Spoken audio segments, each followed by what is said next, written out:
नमस्कार दोस्तों। महाराष्ट्र के नागपुर डिस्ट्रिक्ट में एक छोटा सा नगर है काटोल नाम से। कुछ ही दिन पहले की बात है, एक 5 साल का लड़का विराज नाम से अपनी बड़ी बहन के साथ मॉर्निंग वॉक पर निकलता है।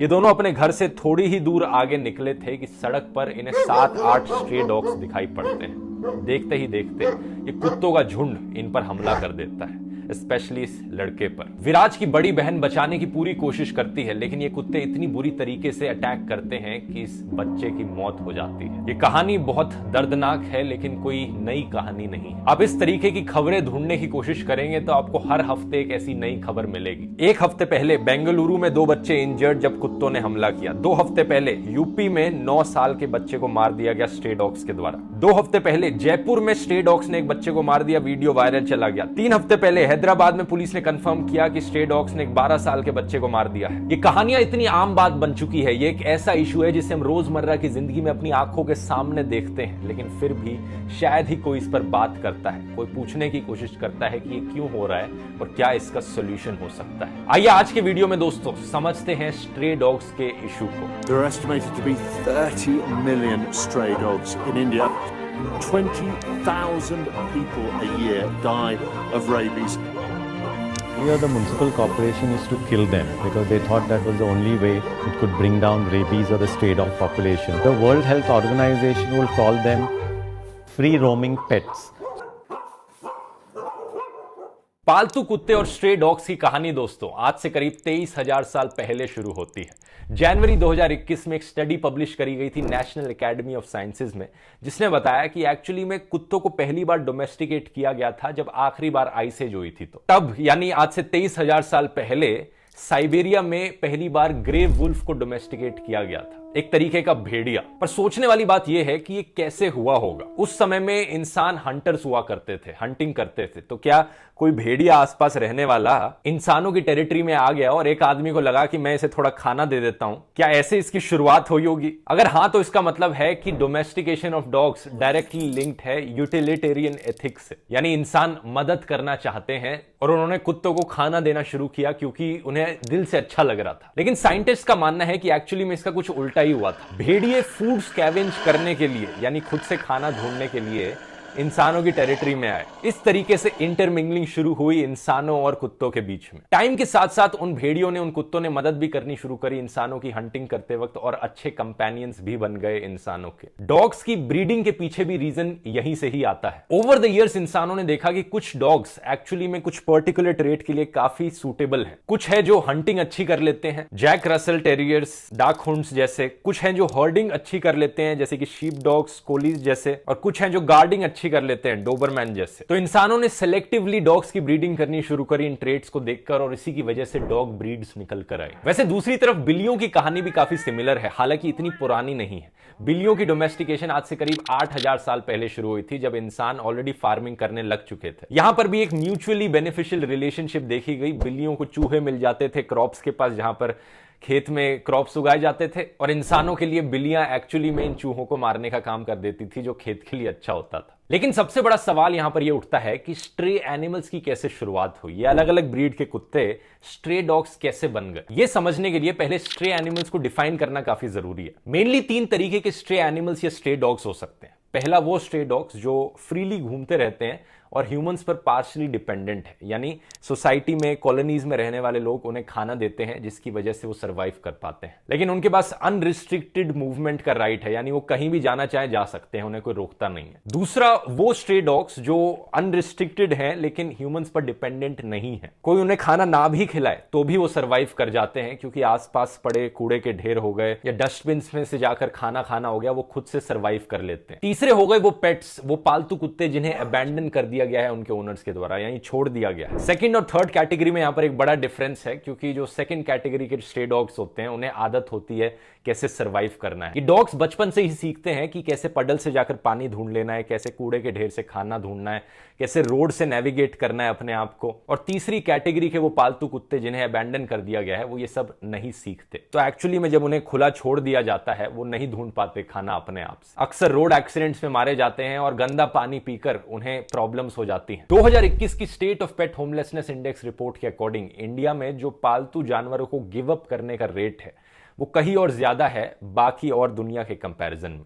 इंडिया में 50% से भी ज्यादा करंट और प्रीवियस पेट ओनर्स ने कहा है कि उन्होंने एक पेट को अबैंडन किया या गिव अप किया। बाकी दुनिया में नंबर 28% पर है। अब यही रीजन है कि आज के दिन इंडिया में जितने भी स्ट्रे डॉग्स आपको सड़कों पर दिखाई पड़ते हैं वो इन्हीं 3 कैटेगरीज से आते हैं। अब एक इंटरेस्टिंग चीज पता है क्या है स्ट्रे डॉग्स की पॉपुलेशन के बारे में? किसी भी एरिया में स्ट्रे डॉग्स की एक पॉपुलेशन लिमिट होती है जिसे होल्डिंग कैपेसिटी कहा जाता है। होल्डिंग कैपेसिटी का मतलब है कि एक पर्टिकुलर एरिया में मैक्सिमम कितने स्ट्रे डॉग्स की पॉपुलेशन हो सकती है। यहां पर एक मैक्सिमम लिमिट होती है क्योंकि किसी भी एरिया में कितना खाना मौजूद है, कितना पानी मौजूद है, कितनी टेरिटरी मौजूद है, उससे स्ट्रे डॉग्स की पॉपुलेशन लिमिटेड रहती है। इसका मतलब है कि अगर हम इस प्रॉब्लम को लेकर कुछ भी ना करें, आपके मोहल्ले में स्ट्रे डॉग्स की पॉपुलेशन एक लिमिट से ज्यादा बढ़ेगी नहीं। बस प्रॉब्लम यह है कि कॉन्स्टेंटली आपको देखने को मिलेगा कि स्ट्रे डॉग्स यहां पर बच्चे कर रहे हैं, वो बच्चे मारे जा रहे हैं भूख की वजह से, किसी बीमारी की वजह से। स्ट्रे डॉग्स एक दूसरे के साथ टेरिटरीज के लिए लड़ने लग रहे हैं, वहां पर मारे जा रहे हैं। और ऑब्वियसली रेबीज जैसी गंदी बीमारियां भी फैलने लग रही हैं। कोई भी कुत्ता जो वैक्सीनेटेड नहीं है उसे रेबीज हो सकता है। और रेबीज इतना खतरनाक डिजीज है कि अगर ये आपको एक बारी हो गया और आपको सिम्टम्स दिखने लग गए तो आप कुछ नहीं कर सकते जिंदा रहने के लिए। ऑलमोस्ट 100% मोर्टेलिटी रेट है इस डिजीज का। याद है कोविड की बात करते वक्त हम बात कर रहे थे कि मरने के चांसेस कितने हैं जब आपको कोविड हो जाता है, तो वो 0.3, 0.5%, कभी 1% के आसपास घूम रहा था। रेबीज के केस में ऑलमोस्ट 100% मोर्टेलिटी रेट है। अगर आपको रेबीज हो गया तो आपका मरना श्योर शॉट समझो। और रेबीज फैलता कैसे है? अगर कोई कुत्ता जिसको रेबीज हुआ है वो आपको काट ले तो आपको रेबीज हो सकता है। और इंटरेस्टिंग चीज, जिस कुत्ते को रेबीज होता है वो अनप्रोवोक्ड काटता है लोगों को। मतलब आप कुछ करो भी ना, वो कुत्ता आपको काटने लग जाएगा। पूरी दुनिया में अगर आप कंपेयर करोगे तो इंडिया में second highest number of rabies cases देखने को मिलते हैं कॉन्गो के बाद। वर्ल्ड हेल्थ ऑर्गेनाइजेशन के एस्टिमेट से इंडिया में हर साल 20,000 लोग मारे जाते हैं रेबीज की वजह से। अब प्रॉब्लम की गहराई अगर आप यहां पर समझ चुके हैं, अब आइए देखते हैं कि सरकार ने आज तक क्या एक्शन लिया है स्ट्रे डॉग्स की प्रॉब्लम को लेकर। देश का जो animal welfare board of India है, AWBI, इसकी फंक्शनिंग को ऑल्टर किया गया था साल 1989 में, जब minister of state for environment Maneka Gandhi ने उस वक्त के प्राइम मिनिस्टर VP सिंह को कहा कि AWBI को एनिमल हस्बेंड्री और डेयरिंग पोर्टफोलियो से सेपरेट कर दिया जाए, डिटैच कर दिया जाए और इसका कंट्रोल उन्हें दे दिया जाए। यही चीज कई सालों तक चलती रही अंटिल 2019, जब मोदी सरकार 2.0 पावर में आई। मेनका गांधी को कोई मिनिस्ट्री नहीं दी गई, तब AWBI को वापस एनिमल हस्बेंड्री में ऐड कर दिया गया। अब AWBI का पर्पस है prevention of cruelty to animals act, PCAA 1962 act को इन्फोर्स करना। इस एक्ट का बेसिकली पर्पस है जो डोमेस्टिक जानवर हैं उनके खिलाफ कोई अत्याचार ना हो, उसे होने से रोकना। लेकिन टाइम के साथ साथ AWBI ने सिर्फ डोमेस्टिक एनिमल्स ही नहीं बल्कि स्ट्रे एनिमल्स की भी बात करनी शुरू कर दी। AWBI ने एक नई टर्म क्रिएट करी स्ट्रीट डॉग्स नाम से, और साथ ही साथ एक नया ऑक्यूपेशन भी बनाया डॉग फीडर्स नाम से, यानी वो लोग जो स्ट्रीट डॉग्स को खाना खिलाते हैं। इन्होंने इन्हें लीगल राइट दिया कि इन्हें खाना खिलाना अलाउड है कुत्तों को, स्ट्रे डॉग्स को। रिसेंटली जुलाई 2021 में यूएस का जो CDC है, centre for disease control and prevention, उन्होंने हाई रिस्क कंट्रीज से डॉग्स को इंपोर्ट करना बंद कर दिया। इंडिया भी एक हाई रिस्क कंट्री के तौर पर क्लासिफाई किया गया। बात क्या है, यूएस को एक्चुअली में डर है कि इंडिया के डॉग्स में इतना ज्यादा रेबीज है कि अगर यूएस इंडिया से डॉग्स को इंपोर्ट करते रहा तो यूएस में भी रेबीज फैल सकता है। और साल 2007 में ही एक्चुअली में अमेरिका ने अपने पूरे देश से रेबीज डिजीज को एलिमिनेट कर दिया था। यह चीज इंडिया के लिए भी एक बड़ी प्रॉब्लम बन गई क्योंकि अमेरिका एक्चुअली में one of the biggest exporters रहा है इंडिया के लिए। तो जो डॉग्स इंडिया अमेरिका में एक्सपोर्ट नहीं कर पा रहा वो इंडिया में ही रह रहे हैं और उन्हें ढंग से रहने के लिए जगह नहीं मिल रही। अब सवाल यहां पर यह उठता है कि सोल्यूशन क्या है इस प्रॉब्लम का। कई सारे सोल्यूशंस डिस्कस किए जाते हैं, एक एक करके देखते हैं, लेकिन सबसे पहला जो सोल्यूशन लोगों के दिमाग में आता है वो ये है इन सारे स्ट्रे डॉग्स को मार देना चाहिए। ये सोल्यूशन सुनने में काफी शॉकिंग लगेगा, लेकिन एक्चुअली में कुछ कंट्रीज ने ऐसा ही किया है। यहां पर एक छोटी सी एड ब्रेक लेकर मैं आपको बताना चाहूंगा इंडिया की most loved investment app Kuvera के बारे में। जब भी आप कहीं पर पैसे इन्वेस्ट करने की सोचते हैं तो आपको यह जानना जरूरी है कि आपका पर्पस क्या है पैसे इन्वेस्ट करने के पीछे। ऐसा करने से आप इमोशनल डिसीजंस अवॉइड कर सकते हैं। मान लो आपको रिटायरमेंट की प्लानिंग करनी है, नया घर खरीदना है, नई गाड़ी खरीदनी है, तो कुवेरा ऐप के जरिए आप बस ऐप डाउनलोड करें, अपना गोल बताएं ऐप को। गोल प्लानिंग फीचर है कुवेरा में।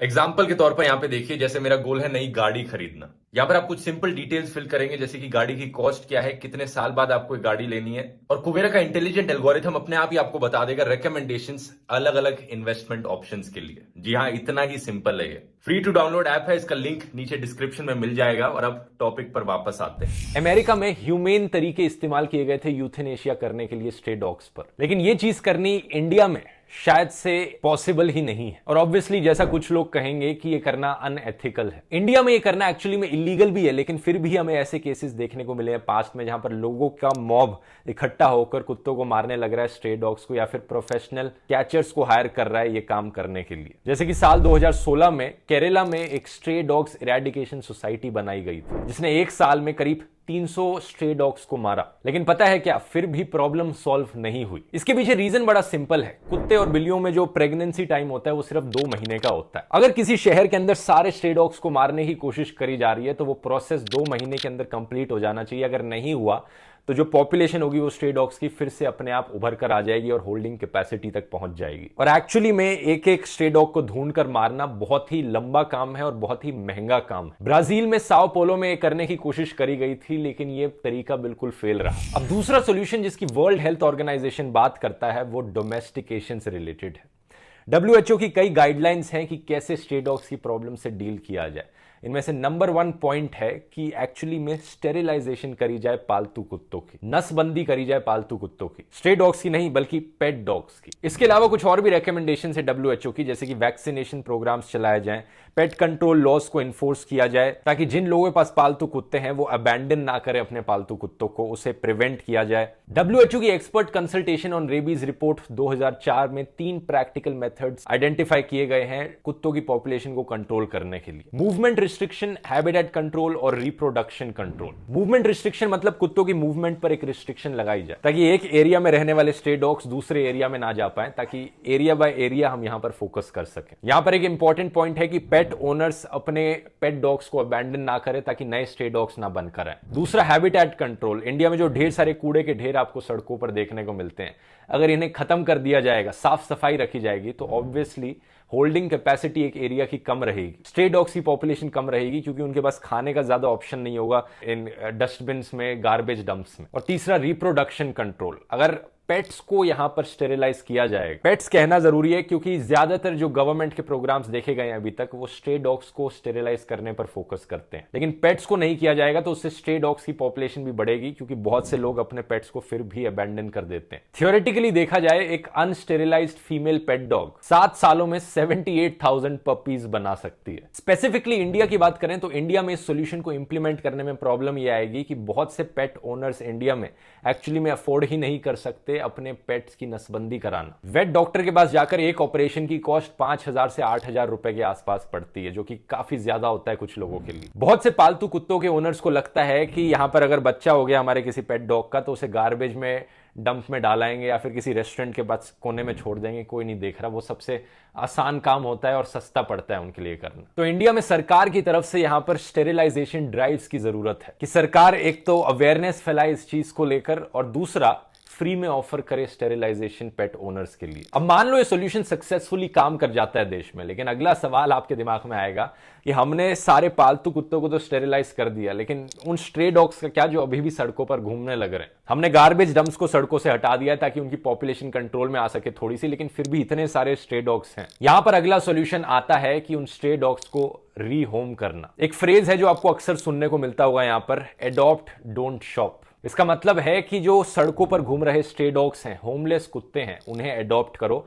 दुकान पर जाकर एक नया कुत्ता खरीदने की जगह। जो स्ट्रे डॉग्स हैं उन्हें होमलेस शेल्टर्स में डाला जाए जहां पर लोग जाकर उन्हें अडॉप्ट कर सकें। वैसे भी जब आप प्योर ब्रीड के कुत्ते खरीदते हो दुकानों में जाकर, वो एक्चुअली में अच्छा नहीं होता डॉग्स के लिए। इंडिया के हॉट क्लाइमेट में स्पेसिफिक ब्रीड्स के कुत्ते ही हैं जो सक्सेसफुली रह सकते हैं, खुश रह सकते हैं। अगर आप ऐसे प्योर ब्रीड के कुत्ते जाकर दुकानों से खरीदते हो जो इंडियन क्लाइमेट के लिए सूटेबल नहीं है, वो खुश खुश नहीं रहेंगे उसमें, उनके लिए जीना मुश्किल हो जाएगा इस गर्मी वाले क्लाइमेट में। और जो ब्रीड सबसे सक्सेसफुल रही है इंडियन क्लाइमेट में, वो वही ब्रीड है जो आपको स्ट्रे डॉग्स में दिखती है। ये एक और रीजन है कि आपको स्ट्रे डॉग्स को क्यों अडॉप्ट करना चाहिए। ये स्ट्रे डॉग्स ज्यादा समझदार होते हैं, इन्हें स्ट्रीट्स में नेविगेट करना आता है इंडियन सड़कों पे ऑलरेडी, क्योंकि इनके एंसेस्टर्स ने यही किया है, तो इन्हें ट्रेन करना भी ज्यादा आसान होता है। और इसके बाद आता है फाइनल सोल्यूशन, हर कुत्ते को वैक्सीनेट करना, ताकि रेबीज जैसे खतरनाक डिजीजेस ना फैल सके। लेकिन अगर आप एक पेट ओनर हैं, ये तो आप आज के दिन ही करा सकते हैं, अपने कुत्ते को जाकर वैक्सीनेट कराइए और खुद भी वैक्सीनेट हो जाइए। आप पूछोगे कोई ऐसी कंट्री भी है जो इन सारे सॉल्यूशंस को सक्सेसफुली इंप्लीमेंट कर पाई है, तो इसका जवाब है हाँ दोस्तों। साल 2020 में नेदरलैंड्स एक्चुअली में दुनिया की पहली कंट्री बन गई जिसमें कोई stray dogs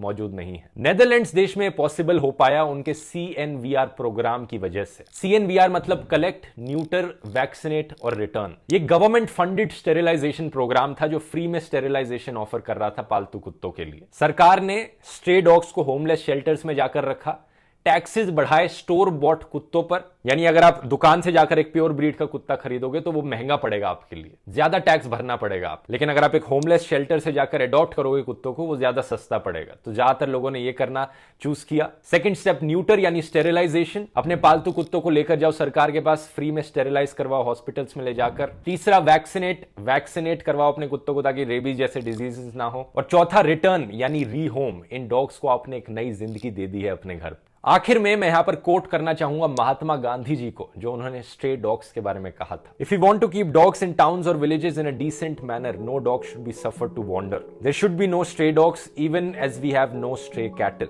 it is an insult to the starving dog to throw a crumb at him. Roving dogs do not indicate compassion and civilization in society, they betray instead the ignorance and lethargy of its members. That means we should keep them and treat them with respect as we do our companions and not allow them to roam about. मतलब कुत्तों को अगर हम सही में अपना companion मानते हैं तो उन्हें ऐसे खुला नहीं छोड़ सकते सड़क पर जाने के लिए, ठीक उसी तरीके से जैसे आप अपने किसी कंपेनियन को नहीं छोड़ेंगे खुला सड़क पर घूमने के लिए। वीडियो इन्फॉर्मेटिव लगा, यहां पर ये पूरी प्लेलिस्ट चेकआउट कर सकते हैं ऐसी और वीडियोस की। बहुत बहुत धन्यवाद।